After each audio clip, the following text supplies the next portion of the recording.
Dr. Aditi Nerurkar. I'm so excited to have you here. I am so excited. I am truly a fan of your work, and it's such an honor. That's ridiculous for you to say to me because you are a true expert in a field, whereas I just spout off nonsense all day. So thank you for saying that. My husband and I have been following you on Instagram for many months now. You just came out with a new book called, I had a copy of it in front of me and I don't have it now, called The 5 Resets, Rewire Your Brain and Body for Less Stress and More Resilience. I like the sounds of that. I'm so glad.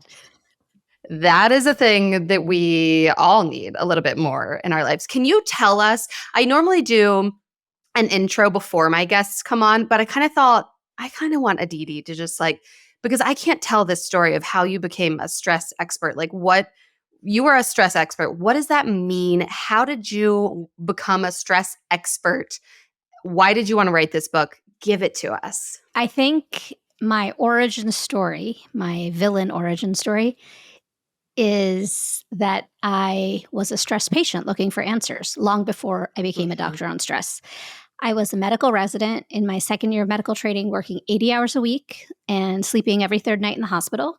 I had erratic sleep, erratic food. I was not taking care of myself at all. As you can imagine, you're young. Sure can.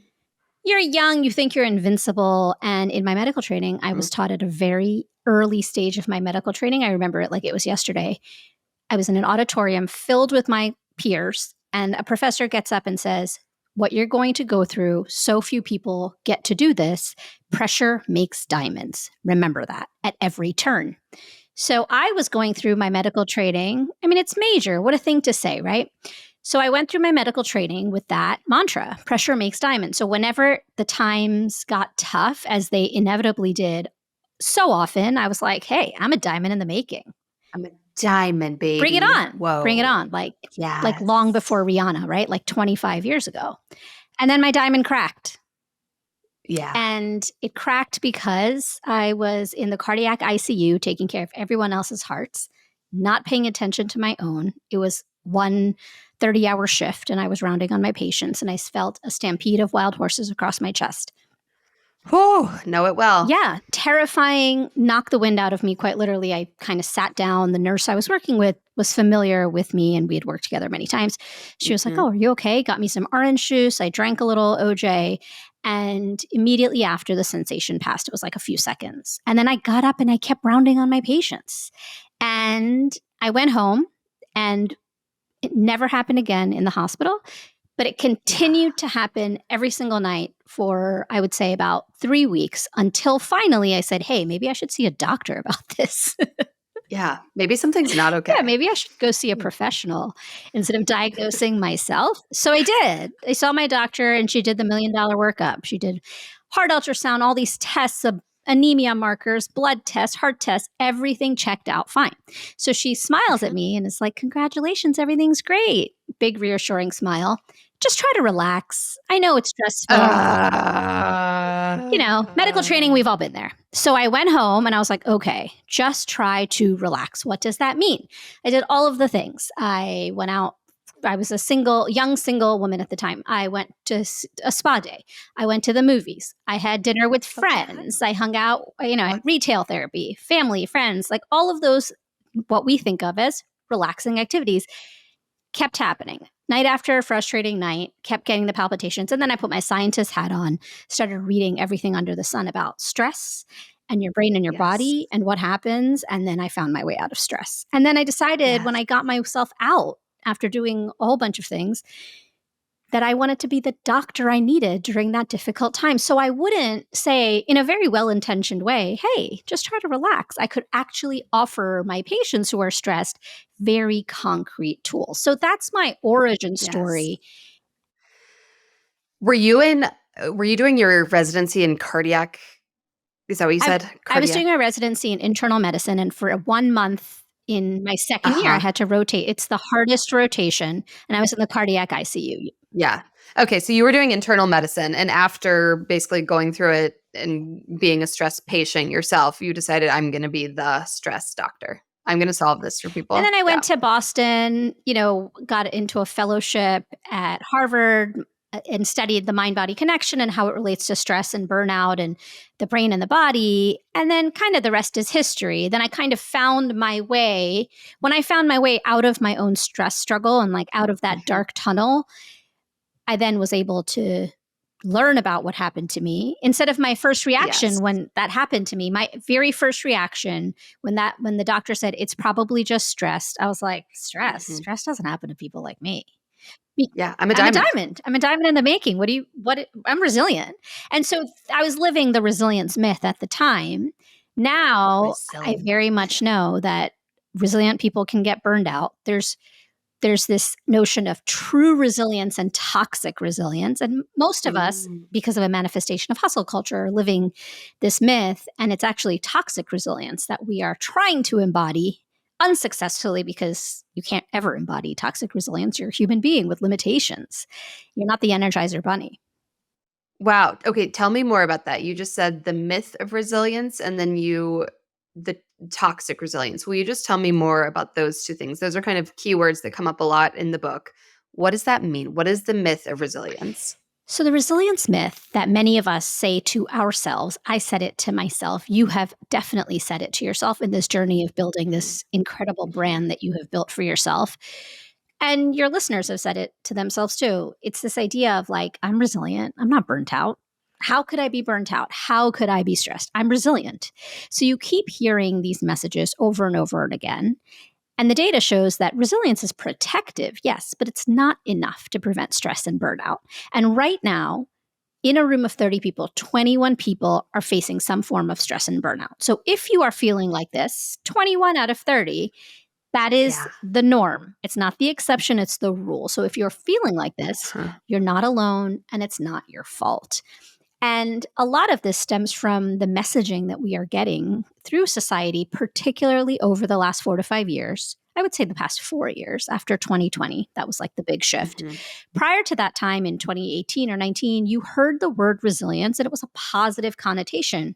You were like, oh, this is such a nice word. It meant what it's supposed to mean. The scientific definition of resilience is your ability, your innate biological ability to adapt, recover, and grow in the face of life's challenges. This is a beautiful thing.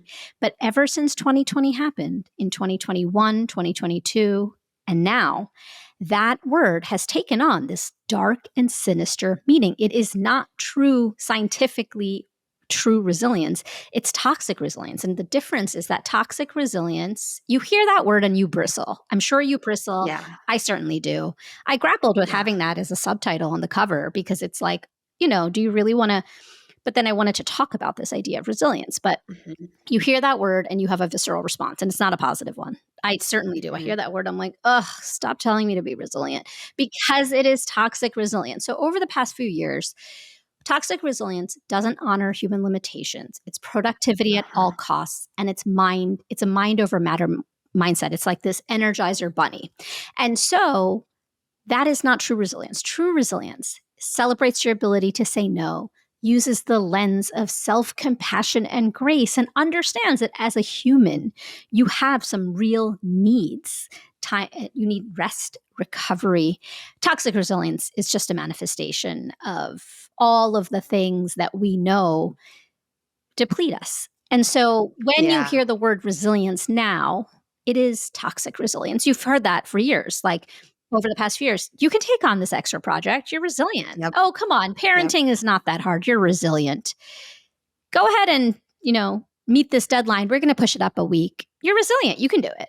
And then when you can't make those asks happen and you can't meet those metrics, you, unfortunately, it's human nature. You start, beating yourself up. Your stress and burnout go up. But these are impossible standards. And so really a lot of my work is debunking these notions of resilience and what does it even mean? Because it's not real. It's toxic. It's a man-made construct, toxic resilience. True resilience is a real thing. Yeah. You just said that 21 out of 30 people are experiencing symptoms of stress or burnout. First of all, can you tell me more about burnout also? So now I understand the true definition of resilience versus toxic resilience. what exactly, when I hear the word burnout, until I started reading your book, I would say, oh, I'm so burnt out on parenting this week. I just need a break. Oh, I'm so burnt out on, whatever. I'm burnt out on certain aspects of life. I'm burnt out. I'm exhausted. But I've never seen it used as like a clinical, like you are nearing burnout because of this. Can you tell me more about burnout and what it means and like what we should like kind of look out for? So you can get burnout. It is an official clinical syndrome. And in 2019 is when the WHO finally recognized it as that, which is a big Okay, so deal. it is new. It's Okay. relatively new. And it Yeah. finally, when the WHO recognized it as something real, they called it an occupational phenomenon at the time. And it felt very real to people because they were experiencing a lot of these things and then finally could put a name, So when you can name it, you can tame it. Burnout happens so under normal circumstances, we function in this mode, resilient mode, right? And that's true resilience. We're governed by an area right behind the forehead called the prefrontal cortex. I won't get too scientific, but it's that area that is like memory, planning, organization. In layman's terms, it's adulting. Like we're pretty good at adulting. Under periods, we try, and we're pretty good when we don't have a lot of stress. And what happens is your brain and your body is expertly designed to handle short bursts of stress. However, when you are in stress mode, even whether it's short or long, you are governed by another part of the brain. It's not the prefrontal cortex over here behind the forehead. It's this part of the brain deep in your brain called the amygdala. And it's a small almond-shaped structure. And its sole purpose is survival and self-preservation. It is all about the immediate and the now. That is what the fight or flight response is. It's when you feel stressed. You've heard that term before. Now, your amygdala can function really well, very well, expertly well for a short period of time in that fight or flight mode. It's like cave person mode. That's the kind of, like survival, self-preservation. But when it goes on and on and on without any respite is when you can develop burnout. And right now in 2024, we have had an onslaught of stressors. They don't go away.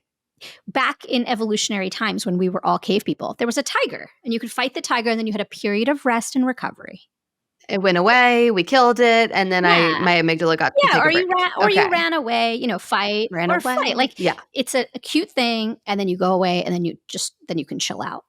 But now all of these metaphorical tigers are like bills, relationship problems, financial difficulties, health issues, taking care of sick parents, or being the sandwich generation. I mean, it just never ends. So then when that never ends, that amygdala is firing in the background. It's like at a low hum. And that, without that rest and recovery, which is a biological need, you get burnout.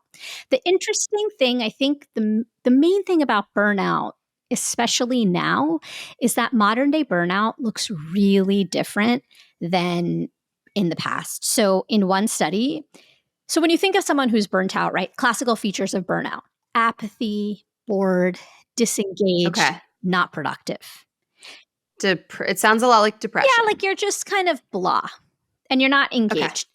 Unfortunately, now in modern day burnout, there are more atypical features. What that means is, sorry to be using these scientific terms, but different, like not classic features, but different features. Like in one study, 60% of people with burnout, their main feature was an inability to disconnect from work.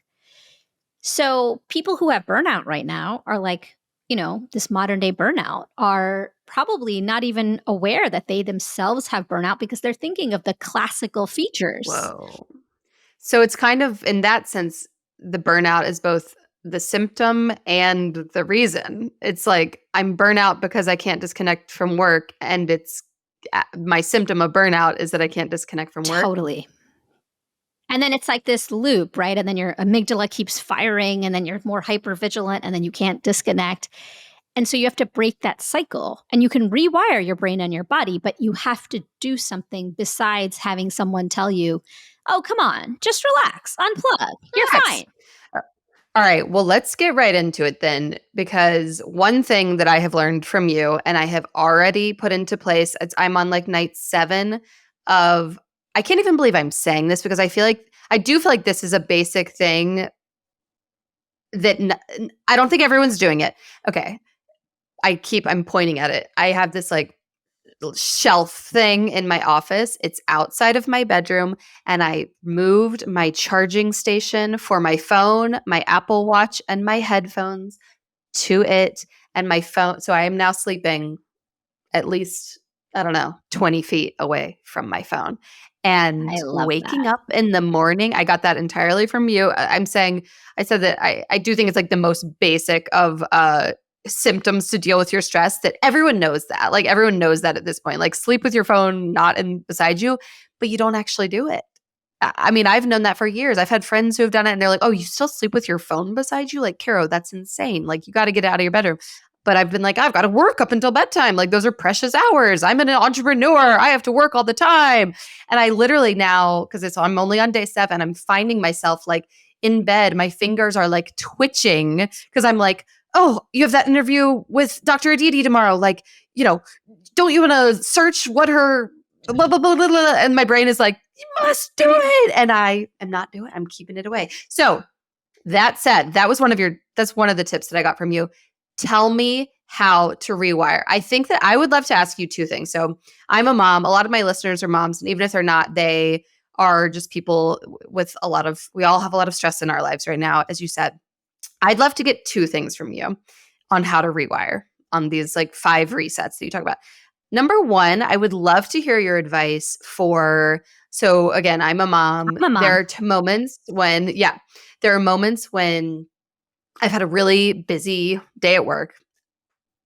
You are really good at distinguishing what healthy stress is from unhealthy stress. Healthy stress is, I've got this podcast interview with Dr. Aditi. I've got a tea at Mattis's school this morning. Those are like healthy stress. That's just life, right? Healthy stress is life.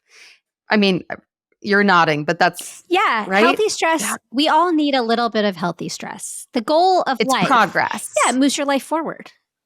Rooting for your favorite sports team, deciding to make a recipe. Your recipes are very easy and you have all these add-ons. And so like there's no stress. That's the whole point of in theory. Right. Yes. So you can like go.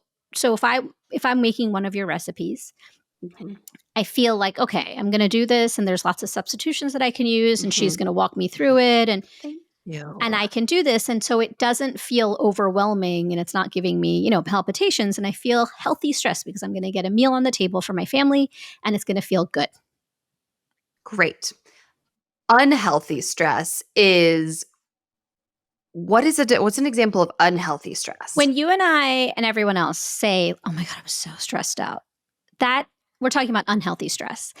Unhealthy stress causes lots of physical and mental manifestations. And there's so many. There's like, stress, unhealthy stress, also known as maladaptive stress. Unhealthy stress has a million flavors. Healthy stress, the goal of life is not to live a life without any stress. You need a little bit of healthy stress. Like you went to a tea party at school. Today we're doing this podcast. After this, I'm going to do a basketball run for, be like on mom duty for basketball. And that's all healthy, positive stress. It moves your life forward. It's all good. Unhealthy stress is when you develop anxiety or anxious thoughts or, the mental manifestations. There's so many, but anxiety, depression, insomnia, hypervigilance, irritability, quick to anger, and then physical, and the list goes on, physical manifestations like headaches, neck pain, shoulder pain, abdominal pain, back pain, fatigue. I mean, endless. So healthy stress is like the little daily things that go, oh, I've got to get this done. Unhealthy. And it can probably be the same thing. Like this tea this morning could have really stressed me out because I had to rush back here to jump on with you. But I didn't let it because I'm in a good place with my stress right now. Okay, so here's what I would love to ask you now that we know the difference in unhealthy and healthy stress. Here's what I'd love to ask you. There are moments. I have a really stressful day at work, whatever stress means. I have a really stressful day at work. My kids get home from school. I have 3 boys, 5, 3, and 1. They won't stop fighting. They're, they hate the show that I put on. They hate the dinner I made.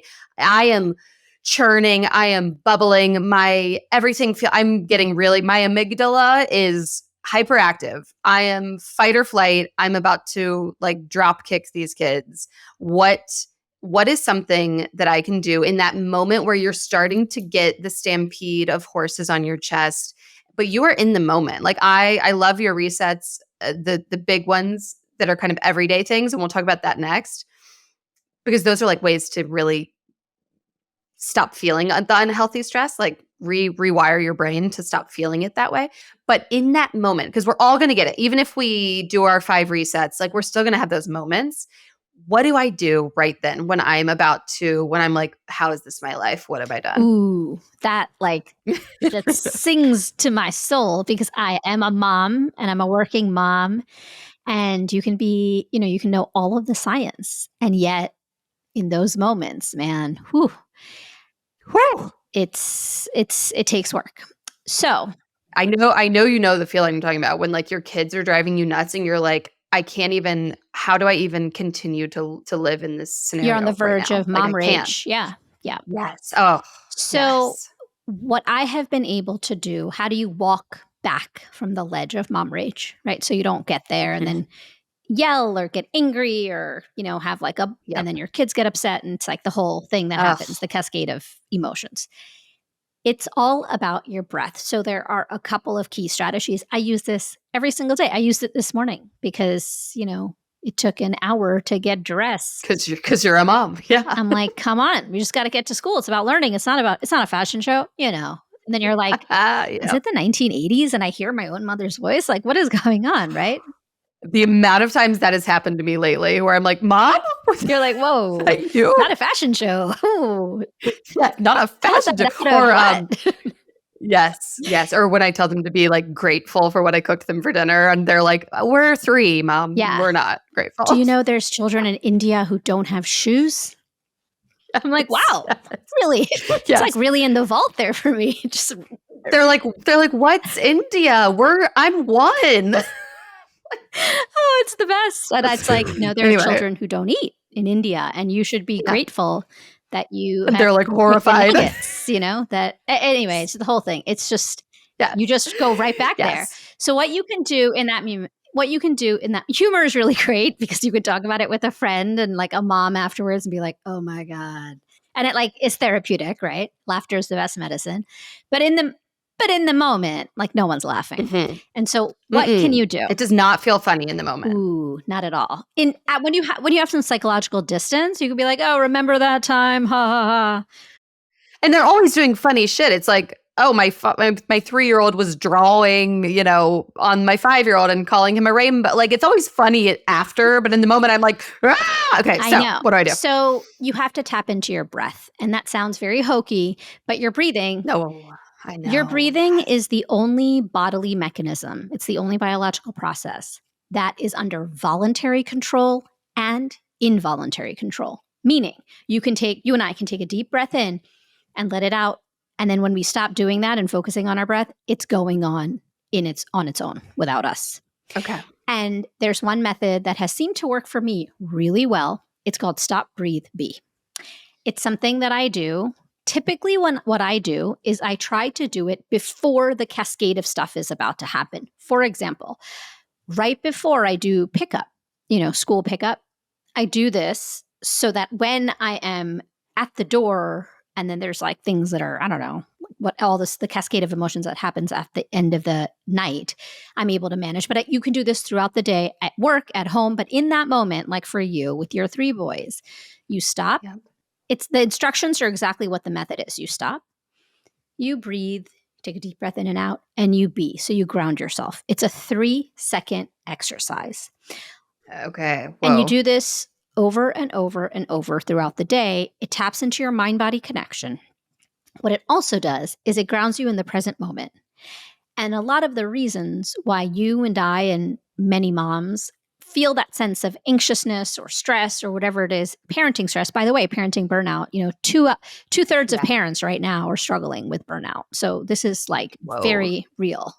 And so when you feel that, and most people do feel that based on the data, the reason you ground yourself is because when you're feeling anxious or stressed or burned out and you're feeling that sense of anxiety, you are in the what if thinking. What if this happens? What if that happens? What if we run out of time? Oh my God, bedtime's going to be late. Everything's going to be, and then you do the what if And this stop, breathe, be gets you into what is.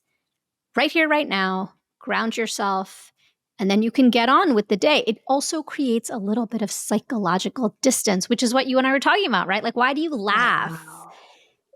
You can Yes. laugh 5 minutes later. or the next night, or when you're telling your husband at night, like, oh my God, do you want to hear what happened today? It was crazy. Yes. And you laugh. It's because you've had a couple of hours to process, and then Uh-huh. everyone's sleeping and you're like, oh my God, they're so cute. And you're like, oh, and then you can't believe that just a Looking few at the hours. Yeah, pictures. looking at the pictures. Yes. So creating a little distance. And that actually has an impact on your mind body connection and your amygdala and all of the things that, all the scientific jargon that we talked about earlier. It actually has an effect. Is it like okay, I'm taking that deep breath, not to sound really stupid, but I am really stupid about this stuff. Is it giving like extra oxygen to my brain? Why is it making my amygdala calm down? Because when I remember to do this, to take the deep breath, wait, say it again, stop, breathe, be. Stop, breathe, be. Stop, breathe, be. When I can remember to do that, which it needs to just become a part of my daily, a part of my mom practice.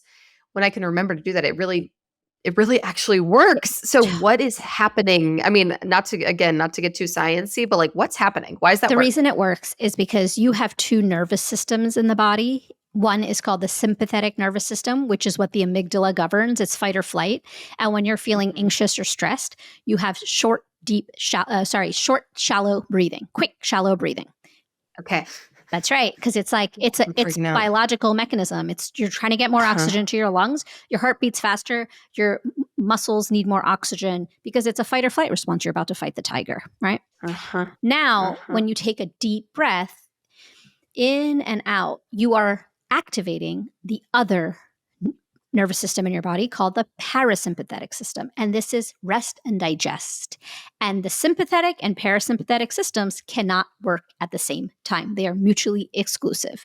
So when one is on, the other is off. And when the other is on, the other is off. So what you're trying to do is shift your brain wiring To the other. And the breath is the gateway because it's the only bodily system under voluntary and involuntary control. So you can't control your heartbeat, you can't control your brain waves, your digestion, and all of the things that are happening in our bodies during that time of, that moment when it really counts. The only thing you can't control your thoughts, they're just racing.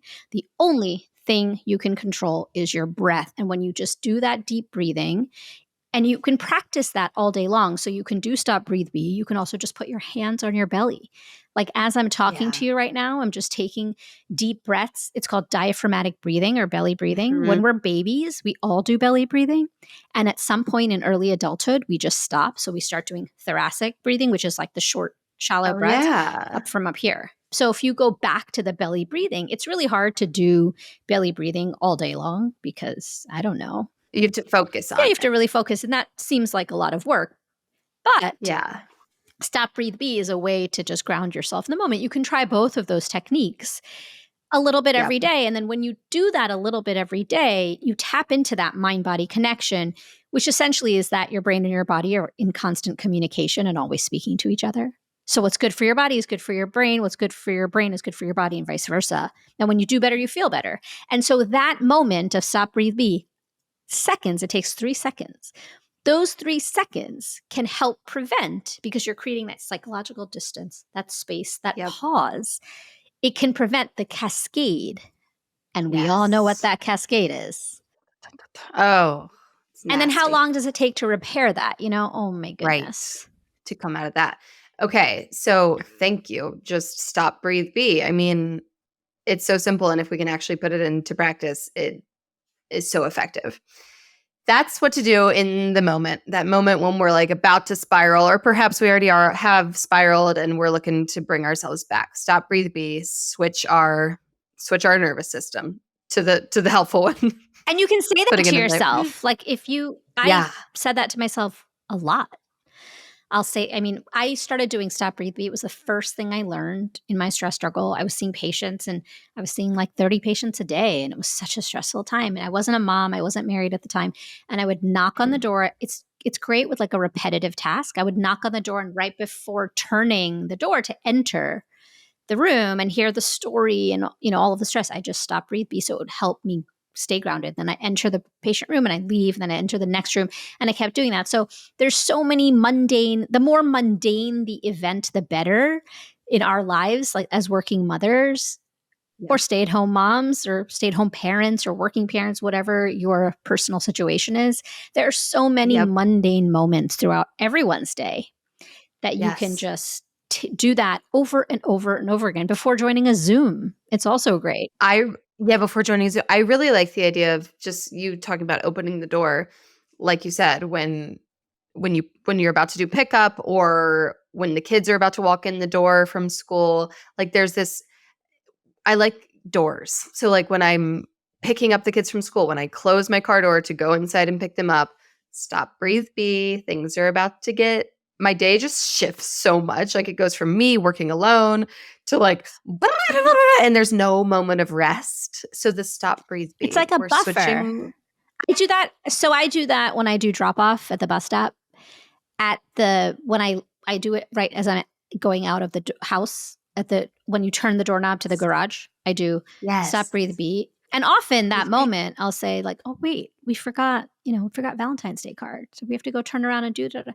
Instead of like getting in the car, everyone go. And then you're like, drive 5 minutes. Oh, I forgot this. Because you're being.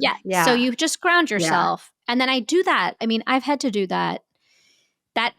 Every working parent knows what that morning time is like, and then the evening time. So if you have to do that multiple times a day, it's not something that you just do once. It's 3 seconds. You can do that all day, every day. 3 seconds. Do it all day, every day. Do it while you're walking the dog. Do it. Woo, love it.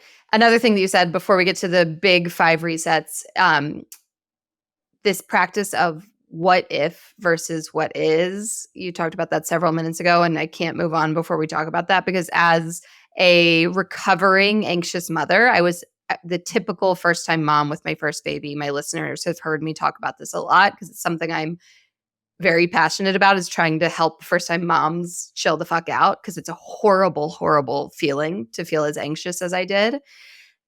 The what ifs were what got me a lot of the times. Like I would have and now I know that it was my amygdala overfiring, 3 a.m., shoot up in bed.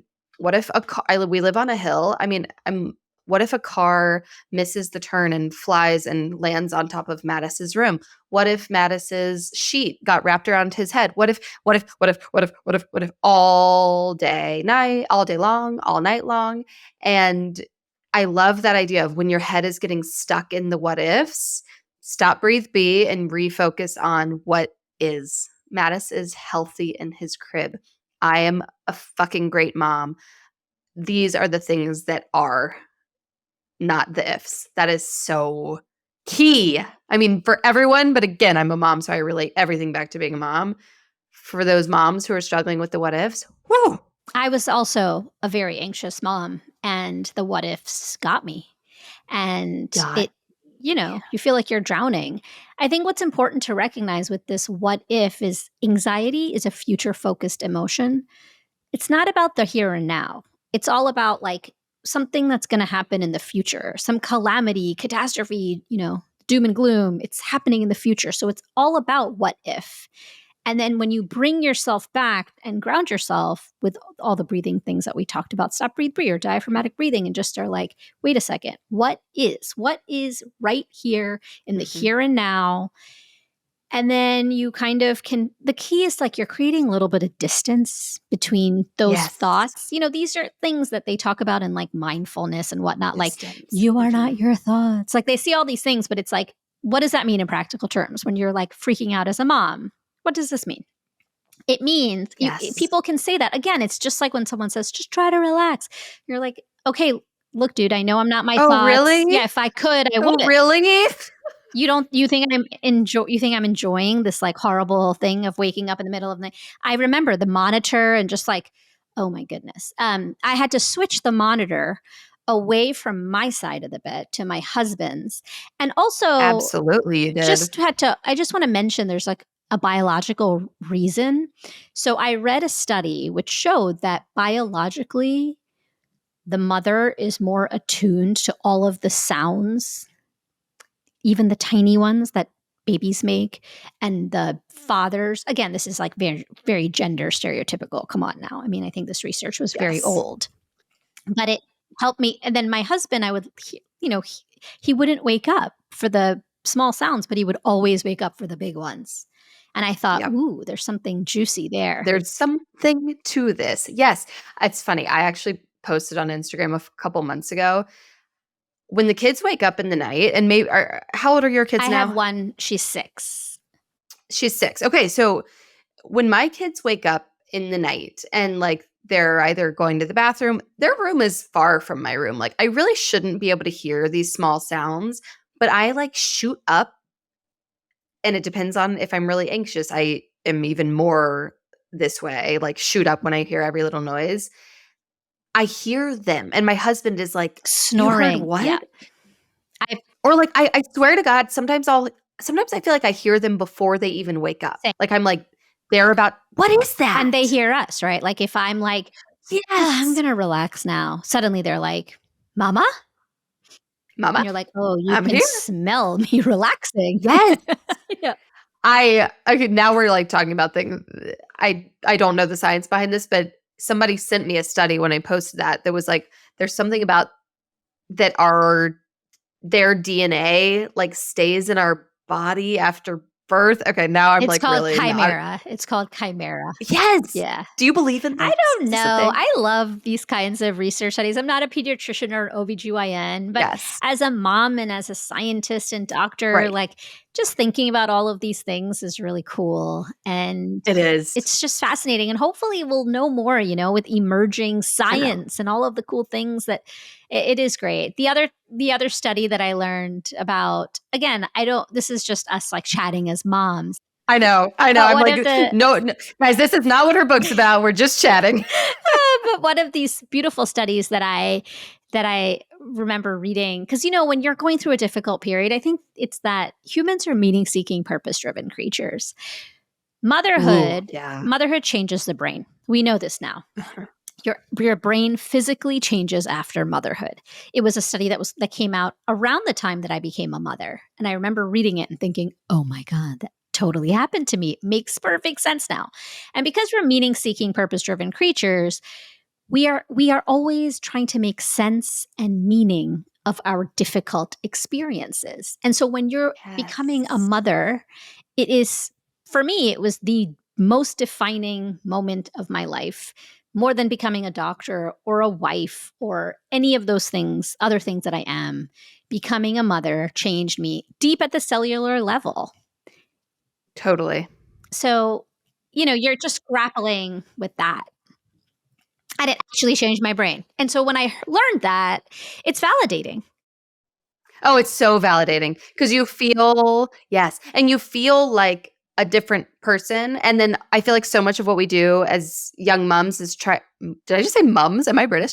As young moms is try to find ourselves again and get back to who we were. Like, oh, I want to feel like myself again. I want to feel like myself again. And it's this like never ending quest, which leads to unhealthy stress because we aren't the same, and we are never going to be the same because we're never not going to have these little people who we're worried about all the time, and our brains are different. Yeah, and I think that was really, one of the real reasons and impetus for the 5 resets for me was as a working mother. Prior, I had gone through this difficult journey through stress, right? As a single woman and a medical trainee, I had a lot more time at that time. So I could devote time to multiple yoga classes a week, meditation, protecting my sleep, all of the things that I learned that were very vital for my mental health. However, once I became a mother, that axis and calculus shifted completely because even though I knew all of the things that helped me with my mental health, I truly did not have the hours in the day to even attempt that. So rather than beating myself up and saying, kind of like the all or nothing fallacy of like, well, if I can't do it, might as well not even try. instead I had to find, to find room. Like, I think it's Maya Angelou who writes that when she was writing and she was a mother and writing, she said, write in the cracks of the day. So like, Wow.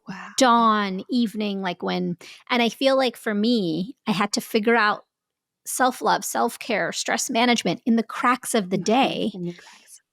And so the 5 resets, what to me speaks. Oh, that's so good. Yeah. Yes. What speaks like really. there are always cracks.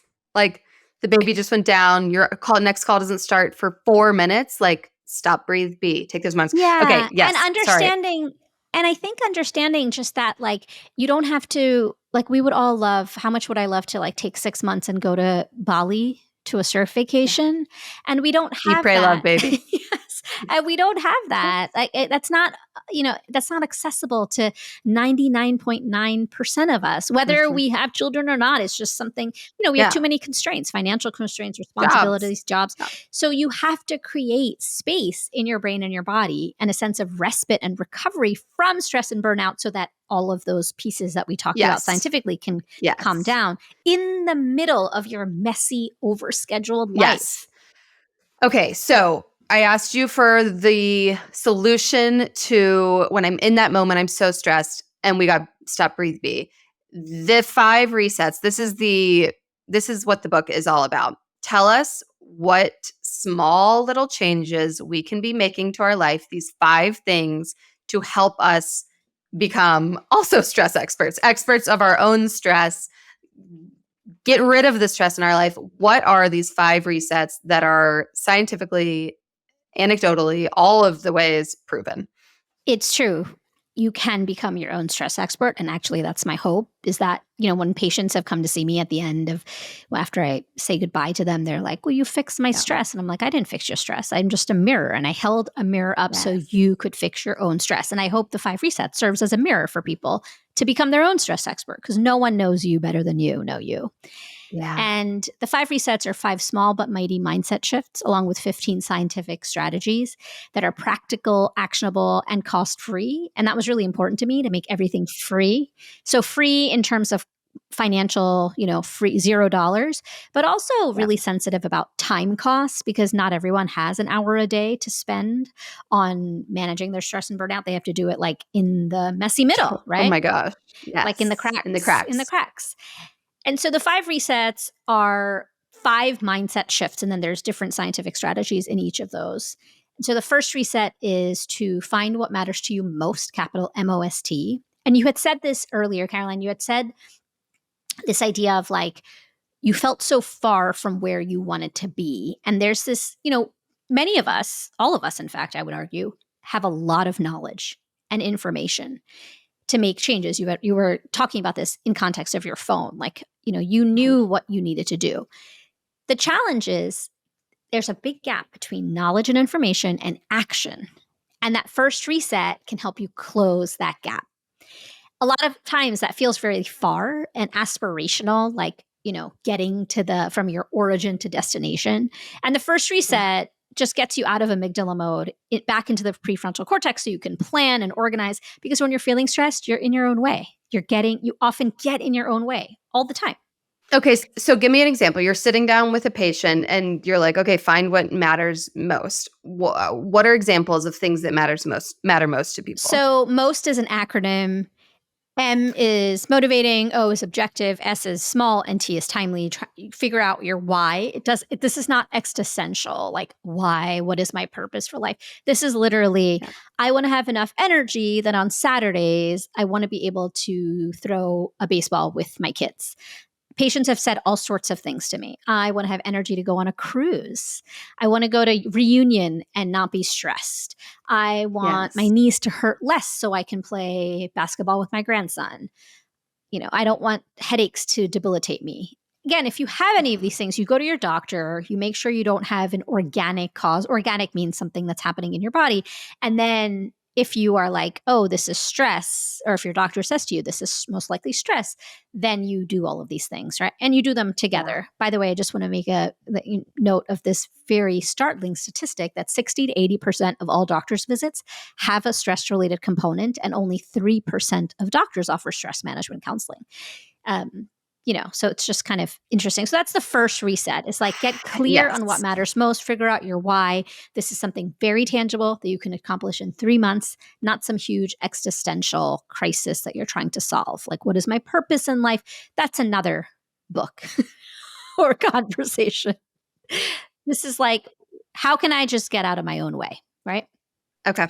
The second reset is to find your quiet in a noisy world, focusing predominantly on sleep and how to get the sleep that you need and deserve, and creating digital boundaries. We have relationships in our lives, and every relationship that we have has boundaries. We have relationships with boundaries with our partners, our children, colleagues, friends, and yet we have no boundary when it comes to the relationship with our digital devices. And so this is about rethinking and reconsidering that relationship. This is not about becoming a digital monk. We know the science shows that when you just abstain from digital devices altogether, it doesn't contribute to better health and well-being. Really? No, it does not. I'm very glad to hear that the science shows that. That makes me feel better. It's about decreasing your reliance, not giving it up. Okay. Because our phones are important. What are your best? So they are. What are your best tips for decreasing? So I would say the two biggest tips are keep your phone off of your workstation, out of arm's reach, and keep it off your nightstand. You're creating some geographical boundaries. And the reason is because when your amygdala is firing and you're feeling stressed, you have a primal urge to scroll. This is just how your brain is built. You are feeling hypervigilant, feeling a sense of danger. Remember, amygdala, what is it? Survival and self-preservation. So you're scanning for danger. Back evolutionarily, when we were all cave people, there was a night watchman who would keep watch on the tribe, and everyone would sleep. Now we are all our own night watchmen. So we're scrolling and scrolling and scrolling. Things are happening in the world. We scroll. Then we feel a greater sense of hypervigilance. Is it that we feel like, is it that we feel like we need to know because the access is there? Yes. Sometimes I'm like, what are you looking for, Caroline? Like, what are you looking for? And I just can't. I'm like, I don't know. Did Taylor and Travis have a kiss? What's the latest in, all the wars? I'm like, whoa.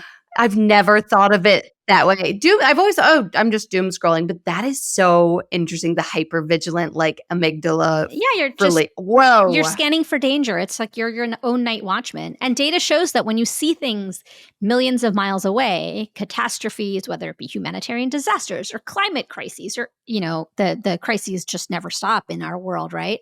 They never stop. Your brain recognizes this as stress, and you, whether in spite of you never being firsthand involved, you have a increase in your risk of PTSD just from the comfort of your couch and scrolling and consuming these images. And so this is real. This is not just like, try not to do it. It actually can impact your mental health. So creating a little bit of quiet in the noisy world, and sleep is, of course, directly tied to that. Over 50% of people, first thing in the morning, before your second eye is open, you're scrolling. And think about what that does to your brain and your cortisol, which is your stress hormone, and all of that. Instead, like you're doing, right? Day 7.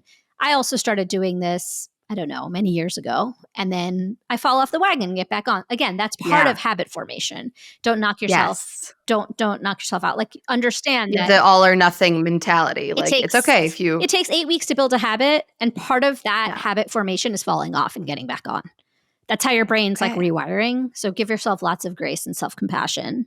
The third reset is to sync your brain and your body. We talked a little bit about what that means, the mind-body connection, and really understanding that the mind-body connection is happening in the background at all times. It's like gravity. And when you suddenly start paying attention to it, you can influence it and tap into it. So the Stop, Breathe, Be is a perfect description of what happens and how to tap into your mind-body connection. The next reset, I think we're at the fourth reset, it's to come up for air. I talk a lot about the need for breathing.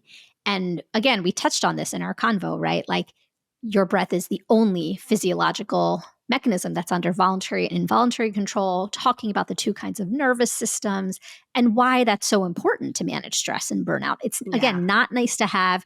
It actually can rewire your brain and change the biology of your stress. And the final reset, it's about bringing your best self forward, a culmination of all of these practices, how to silence your inner critic when you are feeling stress. I mean, you and I both know this all too well, and so does every single listener. When you are feeling stressed, your inner critic has a megaphone and you're like, you're not good enough. You're not going to finish this. Why are you even trying? Why bother? I mean, the Oh, hateful messages, you would never speak to someone like this and you speak to yourself like this. yes. It's, again, it's not your fault. It's not you, it's your biology. It's about Yeah. how do you take that megaphone out of the inner critic's hand is by understanding that like that's your amygdala. It's trying to keep you safe, because if you try something new and different and it's about like, get back into your safety zone, get back into your comfort zone, that's what it's trying to do. Ironically, it's a protective mechanism. I know these are in the book, but give me a spoiler alert. What's one of those scientific? So each of these resets that you just said, those are the resets, and then she actually tells you how to do it. For instance, the phone thing. For that number 5, quieting your inner critic, bringing your best self forward, basically being your own biggest fan.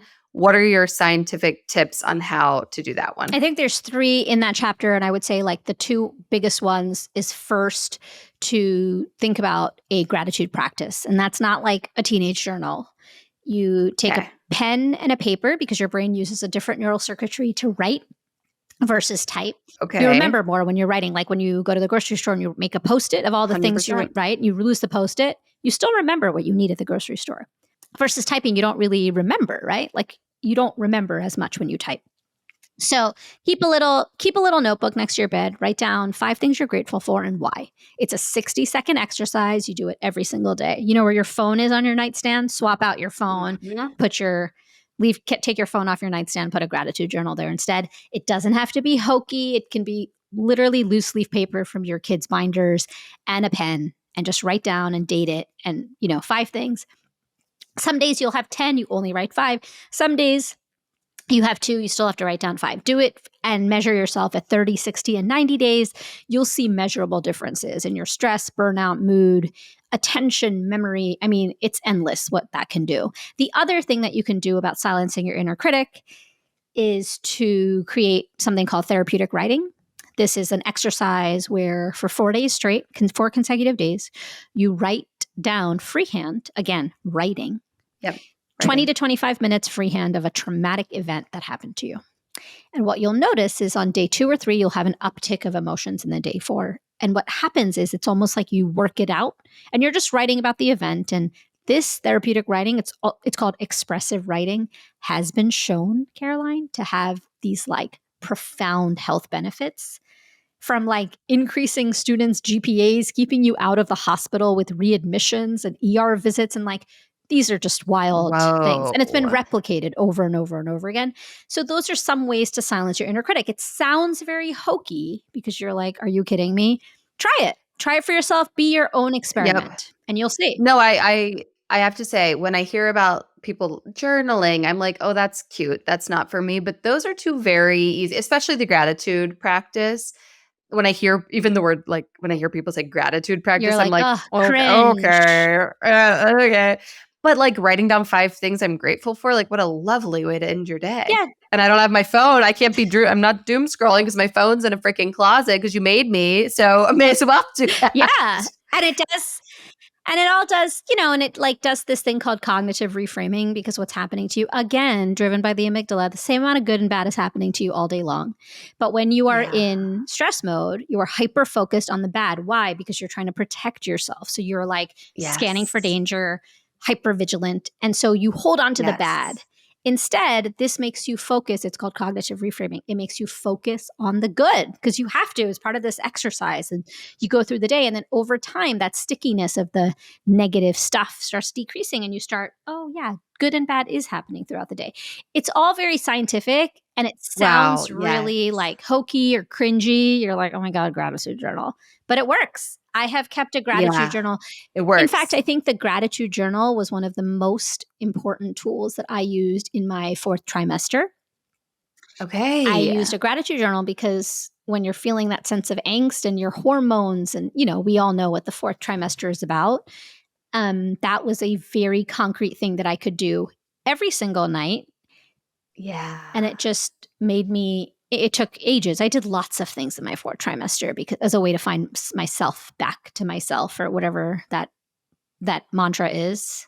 Yeah. It was the new normal. Back to ourselves. It was a new normal for me. And ever since, I've continued to grapple with, how are you able to be a good mom? Because the society tells us that, again, this is a manifestation of hustle culture. It's like work like you don't have kids and parent like you don't have a job, right? I mean, that's what we hear messaging all the time. Mhm. And so I think that many of us working moms are actively working to debunk a lot of those myths. It doesn't feel Yeah. like it when you're doing it. You're like, I don't really know what I'm Yeah. doing, but Right. I don't know what I'm doing. I'm I'm just trying to like live my damn life. just gonna just do this thing. I don't know. Will it work? Will it not? But you just keep going. Yep. Yeah. Wow. I'm very excited. I'm putting a gratitude notebook in the spot of my cell phone tonight. Okay. I normally kick off my podcasts by talking about with my guests about what we're so into, but I was so into getting into this with you. I started this by saying my husband and I have been following you for several months on Instagram, and he was like, I just want you to get her to tell you like exactly what we need to change to make us feel better. And of course, that's why you wrote a whole book about it. There are these 5 resets and then all these scientific methods within them. But I do feel like I am leaving this episode with 3 things that are really tangible, and that is getting your phone the F away from you. I haven't been doing it during the workday, and so I need to. Like I've turned off all notifications on my phone. I saw that. I saw which your is story. I'm like a fan of you. So I follow you on social and your Thank Substack. you. Like I'm very into the whole Thank you. That everything is that you're so doing. nice. There was this amazing article about you. Where was Oh, that? which one? I don't There was know. like this Maybe amazing. on Substack. Yes. And it was like free for a week. And then they made it Yes. It was Diane Jacobs wrote an article about your just amazing basically my Substack community, your which is meteoric cool. rise. I am starting a Substack. You have inspired me for months. So for months, I have been asked to dive Yes. deeper, do a weekly newsletter. Even my book, like for 10 years prior to writing the book, people would ask me, my patients, or when I would give talks, like, Yeah. we'd love, you need to write a book. And I was just Yeah. in it, man. I was like, I just gotten married. I had a baby. I was running a medical center. I was like, I can't write a book. It's like not, then finally it got to the point where it was like, okay, I You need have to do to. this. I need to do this. You owe this to all of Yeah, us. and it's Yeah. like it's time, And so Yes. now I am launching a Substack, and it's called "It's Not You, It's Your Stress." There's an alternate title. It's not you, it's your biology. I'm not sure, but it's not you. Substack.com. It's something else. Like it's not you at substack.com or Really. whatever your, how yours is what to cook /substack.com. Mine is like, it's not you /Substack. Anyway, so I'll be So offering good. weekly. It's not you, it's your biology. It's not you, it's your stress. It's not you, it's your biology could open you up to having like other experts it'll all tie back. I don't know. They're both really good. Yeah. And I feel like so the people have spoken kind of, and I need to do something on a weekly basis where I am sharing, a lot of it's interesting because a lot of people have said to me, I'm really stressed and I want to read your book. And how can I read? But I'm too stressed. But I'm too stressed to read it. Yes. So then we have the audiobook. So people are really into that. There's many ways to read and get the information. So they're using the audiobook.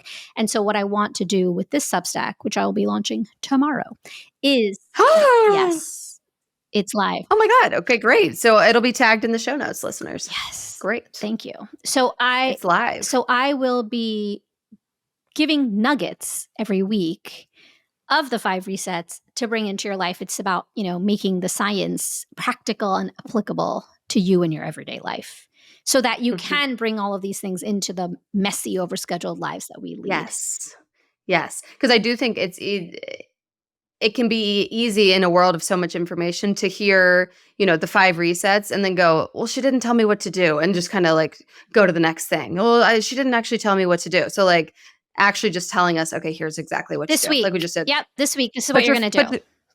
Put your phone away. Gratitude practice, traumatic experience practice, which I feel like I need to read to fully know how to properly do that. Give us one more tip. What's one more, like, just do this thing and the stress, you will become the expert of your own stress. This one is something that is highly controversial, not in terms of science, but in terms of like people's reaction.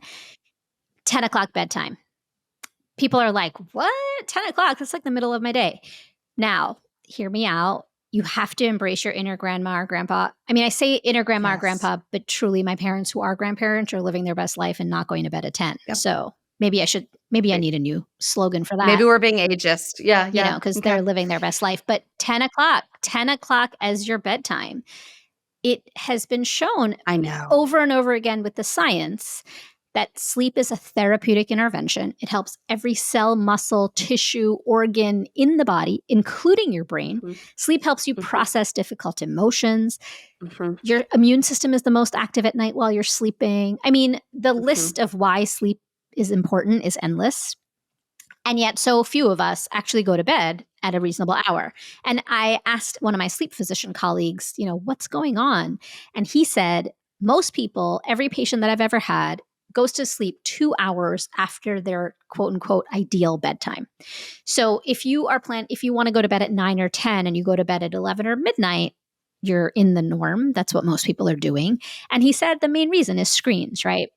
And so doing a lot of these things can help you with screens because that blue light, it keeps you awake at night. Plus, we all have this thing called revenge bedtime procrastination, especially if you're a working parent.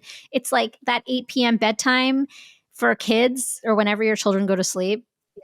Yeah. You have those 2 to 3 precious hours that are just yours and yours alone. Yes. And it's because your day. Oh, that's so good. Revenge bedtime procrastination. That sums it up. I'm like, this is my time. It's your time. It's like what you did as a teenager, right? You're like, I'm getting revenge. It's the same thing that we do at night. And so and why do we do that? Because like our days are so overscheduled and we're feeling so much stress that at the end of the day, when your kids go to sleep, is finally me time. Instead, if you pepper in throughout the day a couple of these strategies and resets, that when the day is over for your kids and you have that long stretch of time, you won't feel that like urge to just decompress and scroll and, so then you will go to sleep. It's hard to go to sleep at night early when you feel like you haven't gotten the full day that you needed. And to like have a moment to yourself. And so then this revenge bedtime is actually, we do things that actually make us feel we're like, oh, I need time to decompress. And so then we scroll on our phones, which actually makes us binge, which actually makes us feel so much worse. Yeah. And then you wake up and your tank isn't full and then you're running on fumes and then you are quick to anger, you're irritable. And then like the whole cycle continues. By the way, like I'm all for binge watching. I mean, Emily in Paris. Totally. I'm like, obsessed. I love fashion. It's like so feel good. Yes. French cuisine, all of it. Oh, forget it. But I'm like, I can't wait for my husband to go out of town on a work trip to binge watch like Bridgerton, Emily in Paris. The best. But like you can do that and give yourself grace and compassion and say, okay, for the next 2 weeks, I'm really not going to sleep because I want to watch this and it's fun and it's great. But then you want to get back to the quote unquote default. And right now, most of our default is like 11 or 12 at night. We don't, and we're already running on fumes based on all the science and data, right? And so sleep is a therapeutic intervention. It's not just like, I'll sleep when I can. It's about really doubling down and protecting your sleep like the vital resource it is. Yeah. Whoa. Yep. Okay. Thank you. Those are 4 very actionable things. Okay, normally I start my podcast we get into what we're so into right now. It's the name of the podcast, so into that. We're going to close today's podcast by talking about the things that we are so into. So thank you, first of all, for sharing these actual actionable things to make us feel better.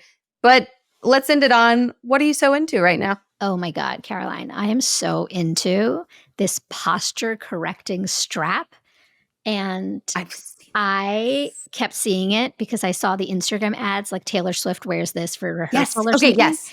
I didn't get Yes. the bra version, but I got the strap, the strap on version. It's essentially a strap that looks like a backpack without the pack. Okay. It's Okay. like from Guillaume. Again, not So an it's ad. around my Not an ad. arms. Not an ad. Not an ad. Not And an it ad. just and I love it. Are you wearing it right I now? am not wearing it now, but I will be wearing it for the rest of the evening. I'm trying to build up a tolerance to wear it all day. You can only do like 15 minutes. So I'm now up to like 2 hours. Okay, tell me about having to build up a tolerance. Is it because it's so uncomfortable or because your back is like, whoa, what are I you mean, doing? it just says on the box to like wear it a little bit. And that's why I just followed instructions. You're like, I'm a doctor. I just followed the instructions. It's like I'm just a consumer here. But I did. What's crazy is that like it really does work. I always thought I had good posture. But then I wore this and I was like, whoa, hang on. Maybe I don't have good posture. It's just fantastic. I sat like this entire podcast. What the hell is wrong with me? It just helps you with breathing. You know, if you want to take in those deep breaths and not be anxious, like you need to make sure that your lungs are expanding well and it's good for your spine and your health. And anyway, very into this Oh my posture gosh. correcting.